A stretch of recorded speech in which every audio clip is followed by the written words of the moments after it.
Olá, gente, tudo bem? Vamos para mais uma aula da nossa unidade 1. Eu vou colocar aqui no modo de apresentação e a gente vai discutir um pouquinho por que estudar anatomia vegetal, ok?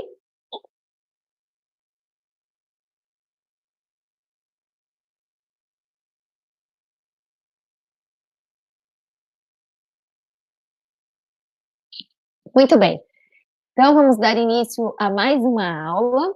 Por que estudar anatomia vegetal? Meu nome é Jaqueline Dias Pereira, sejam bem-vindos à Anatomia Vegetal. Bom, eu poderia aqui ficar horas falando e tentando justificar por que vocês devem estudar anatomia vegetal, especialmente vocês que são do curso da agronomia e da biologia.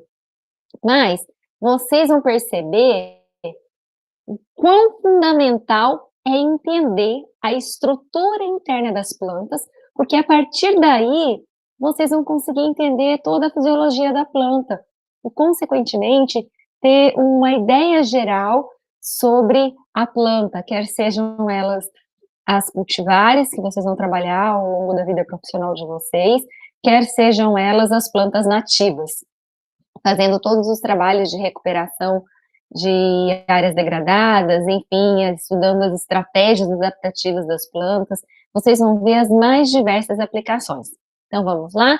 Só lembrando que a gente está no período especial remoto, e para isso, existem as normas de uso que toda aula eu venho lembrando vocês. Esta aula e todas as suas imagens aqui utilizadas, elas são de uso exclusivo para a disciplina CBI 230, e esta aula deve ser usada apenas durante essa disciplina e para os estudos de vocês. Por isso, é proibida a reprodução ou transmitir essa aula na internet, redes sociais, enfim, sujeito, né, às devidas punições legais. Então, vamos lá? Primeiro, para a gente falar por que estudar anatomia vegetal, vocês têm que saber o que é anatomia vegetal. A anatomia vegetal nada mais é do que um ramo da botânica que estuda a estrutura interna das plantas. Vocês já tiveram aula de organografia sistemática, já estudaram um pouco sobre a morfologia externa da planta, e a partir de agora vocês vão estudar a estrutura interna para vocês compreenderem melhor a fisiologia da planta. Assim, então, quando a gente fala que a anatomia refere-se à estrutura interna das plantas, a gente está querendo dizer que ela envolve diversos níveis, desde os estudos de suas moléculas, células, tecidos e órgãos vegetais. Eu poderia, como eu disse, ficar horas justificando, e vou justificar de uma forma simples para vocês, o estudo da anatomia vegetal. Mas esse post aqui do Facebook, vocês já devem ter visto, e me chamou bastante atenção, porque a gente sempre fica tentando explicar, justificar a importância do que a gente trabalha. Mas notem, esse post ele já nos diz muita coisa.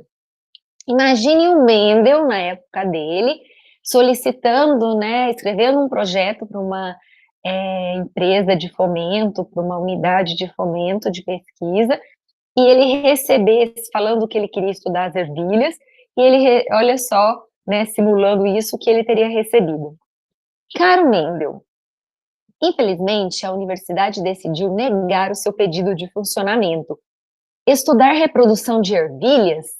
Sinceramente, que benefícios isso trará para a humanidade? Aconselho que você foque suas energias e o dinheiro do contribuinte em coisas mais úteis, atenciosamente. Imaginem vocês se a gente não tivesse o conhecimento, do conhecimento puro, da ciência pura, imagina, a gente não teria chegado onde a gente chegou em termos de melhoramento genético, em estudos genéticos que a gente tem hoje. Então, o que eu quero dizer para vocês? Que a ciência pura, ela pode nos levar, sim, a conquistas e descobertas nunca antes imaginadas.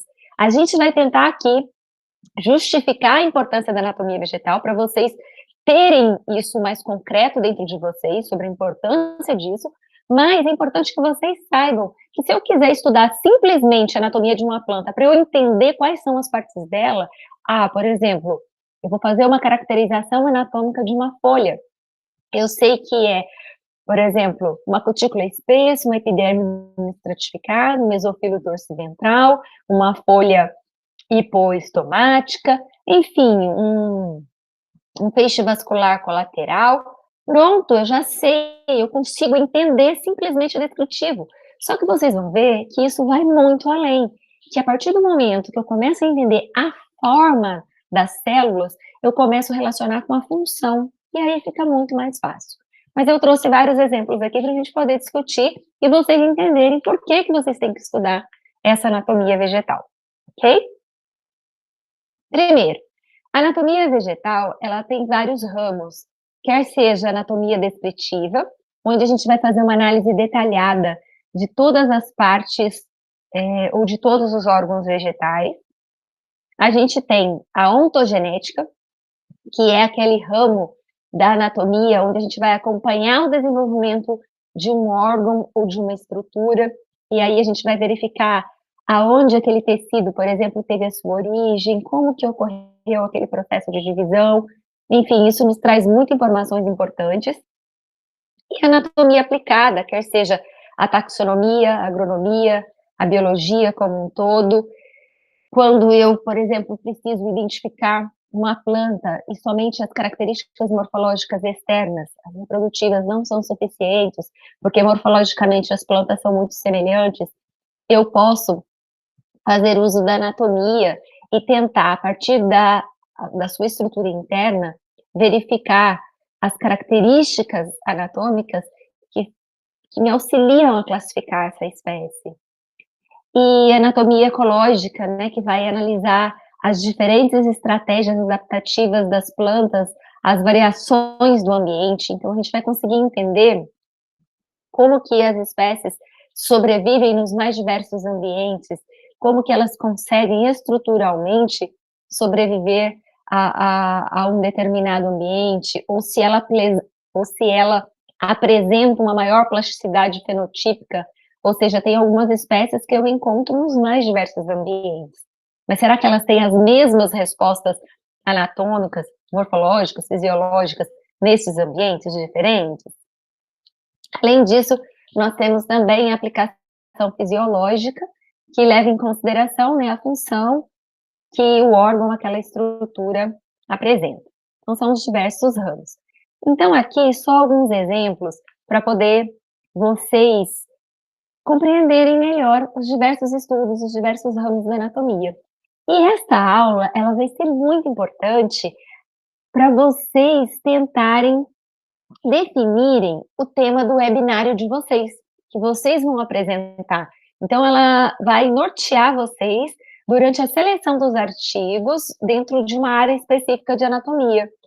Ah, eu vou querer apresentar um webinário dentro de anatomia ecológica, dentro de anatomia aplicada à agronomia, aplicada à taxonomia, aplicada à fisiologia, enfim, qual vai ser o tema que eu vou selecionar?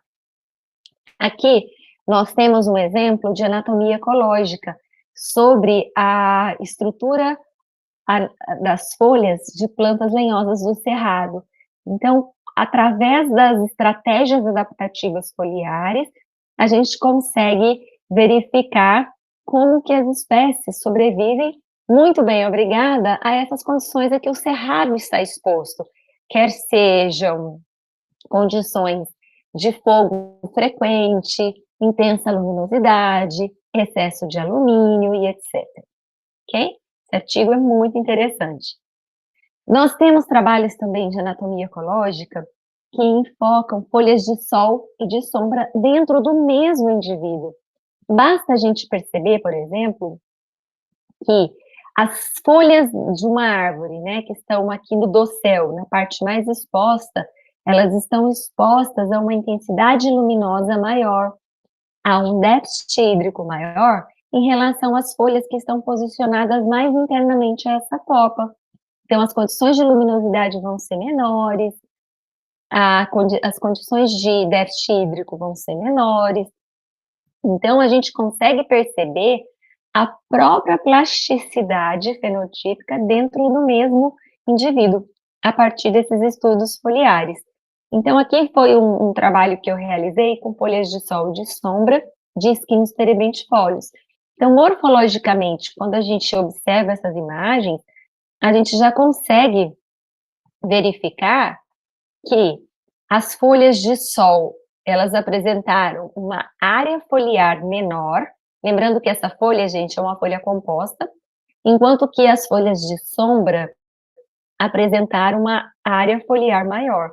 E isso faz muito sentido, porque estando no sol, onde tem uma maior intensidade luminosa e menor disponibilidade hídrica, é interessante que essas folhas sejam reduzidas, enquanto que as folhas de sombra apresentam uma área foliar maior para captar a menor intensidade de luz que ali incide e com isso, né, ter um aproveitamento maior dessa intensidade luminosa.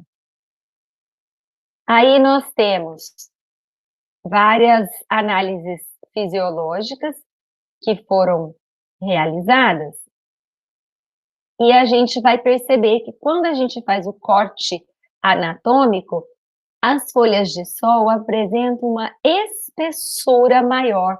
Então, a gente vai ver que a espessura dela é muito maior que a espessura de sol e a espessura de sombra. Por que isso acontece?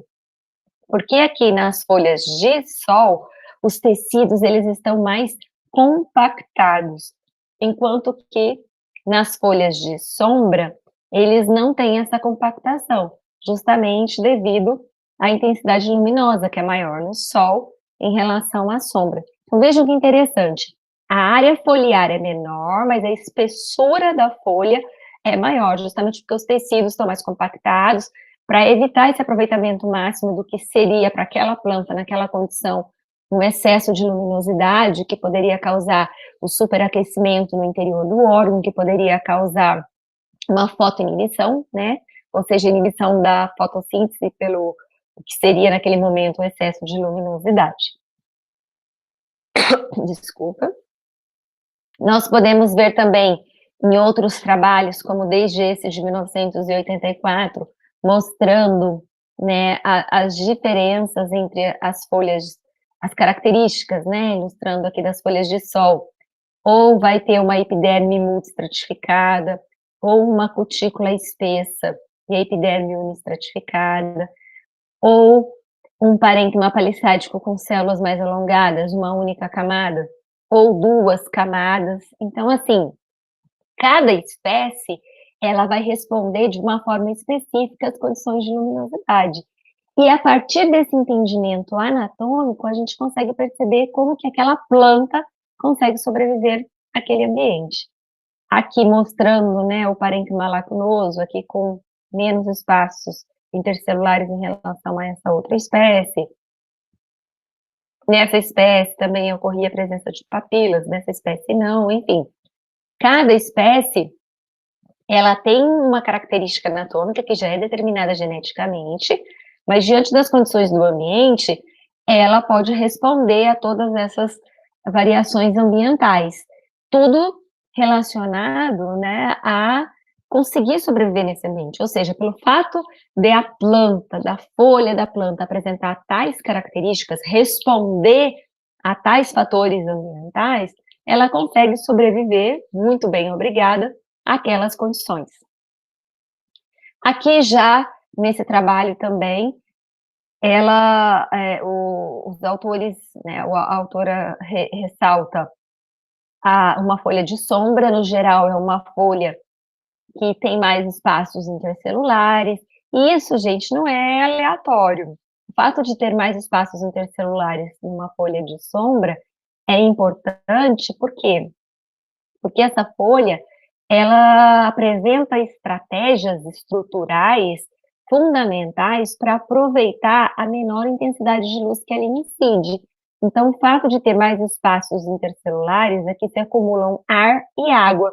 E quando a folha incide, ocorre tanto a reflexão como essa refração da luz, tendo maior aproveitamento ao processo, então, fotossintético. Aqui eu separei anatomia e aplicações na agronomia. Então, nesse trabalho de anatomia quantitativa da lâmina foliar de genótipos de cana-de-açúcar. Então, é um trabalho também bastante interessante e trabalhou com clones, né, de cana-de-açúcar, com genótipos de cana-de-açúcar. Então, eu vou deixar vocês lerem, quem tiver curiosidade de fazer o webinário relacionado à agronomia. Então, vou deixar aqui só alguns exemplos. E eu poderia trazer vários outros exemplos, tanto é que eu ofereço uma disciplina optativa chamada Aplicações da Anatomia Vegetal, a CBI 436, mas aqui eu só trouxe os artigos, não vou discutir esses artigos, porque é uma aula rápida, é uma aula assim, para trazer uma noção de como eu posso utilizar a anatomia. E por isso que é importante. Eu vou ter que estudar lá o que é xilema, o que é floema, o que é parênquima, esses vários nomes. Sim, porque você precisa reconhecer todas essas estruturas básicas e, a partir disso, você vai fazer as diversas correlações com o ambiente, com as produções agrícolas, enfim. Neste caso aqui, é interessante observar, né, falando sobre a fotossíntese C4 em plantas terrestres, que não requerem anatomia crans. Vejam que interessante, porque quando a gente for estudar a folha, eu vou falar para vocês que as folhas de plantas C4, em geral, elas apresentam anatomia crans. Então, o fato de ter anatomia crans já é um indicativo para eu dizer a fisiologia dela. Só que esse artigo, ele trouxe informações sobre isso. Então, quem tiver curiosidade, vale a pena. Esse é o artigo que eu deixei até disponível para vocês fazerem um estudo dirigido, onde ele fala justamente sobre as inter-relações entre a anatomia vegetal e a produção vegetal. Aí, principalmente, né, para os alunos que são da agronomia, vocês vão perceber a importância de entender se uma gramínea ela tem uma cutícula muito espessa, se tem uma grande quantidade de fibras, isso vai ser interessante para o gado. Várias análises interessantes vocês vão perceber a partir dessas inter-relações entre a anatomia vegetal e a produção vegetal. Este, inclusive, tem um estudo dirigido. Aí a epiderme, essa epiderme, se ela tem uma cutícula espessa, isso vai, e eu preciso aplicar um herbicida, isso vai, o que eu tenho que considerar, né? Se tem essa cutícula espessa, como que essa cutícula vai funcionar? Mas o que é cutícula? Ela faz parte de que tecido da planta? Então, primeira coisa, você tem que saber a estrutura, certo? Aí nós temos aqui um outro trabalho falando de avaliações morfoanatômicas e micromorfométricas de genótipos de soja durante o déficit hídrico. Então, é um trabalho também interessante relacionando a anatomia com a agricultura, com a agronomia, com a fisiologia. Então, é bastante interessante vocês perceberem as diversas aplicações da anatomia. Aí tem este trabalho também, falando da morfoanatomia, as variações da morfoanatomia foliar em Gilbergia elegans, nessas duas espécies, né, de Bromeliaceae, expostas a alta e baixa radiação solar. Como que essas espécies responderam a essas variações de luminosidade? E esse artigo, ele traz algumas informações muito interessantes, porque algumas respostas são diferentes do que comumente a gente espera. Então, é bastante interessante. Outros artigos onde a gente depende da anatomia, por exemplo, a anatomia foliar e trocas gasosas de girassol ornamental em função da aplicação de silício no substrato. Então, é outra coisa importante, porque eu também tenho que considerar o que eu estou colocando no meu solo, como que é aquele solo, ele é pobre ou rico em nutrientes, o que isso vai influenciar na estrutura e na função daquela planta. Um outro artigo, né, falando sobre a influência, né, dessa associação das bactérias, como que a associação das bactérias micorrizas, a associação de bactérias, né, influencia o crescimento, a fisiologia e a anatomia em diferentes níveis de nitrogênio. Então, aqui esse estudo foi feito com o milho e tem uma parte anatômica. A organização dos tecidos de plantas forrageiras e suas implicações para os ruminantes. Aqui é a anatomia aplicada à taxonomia, então a gente tem a anatomia comparativa de cálix e glândulas foliares, né, de Banisteropsis, e aí como que isso é importante para a gente entender a sua aplicação taxonômica. Enfim, foram alguns exemplos, só para vocês entenderem. Por que estudar anatomia? Por que eu preciso, né, tem até uma aula de um resumo geral de histologia vegetal, e depois nós vamos estudar tudo passo a passo. Por que eu preciso entender a estrutura interna da planta? Né? Então, eu citei alguns exemplos. E tudo isso a gente vai discutir ao longo da disciplina, ok? Então, até a próxima aula. Até mais!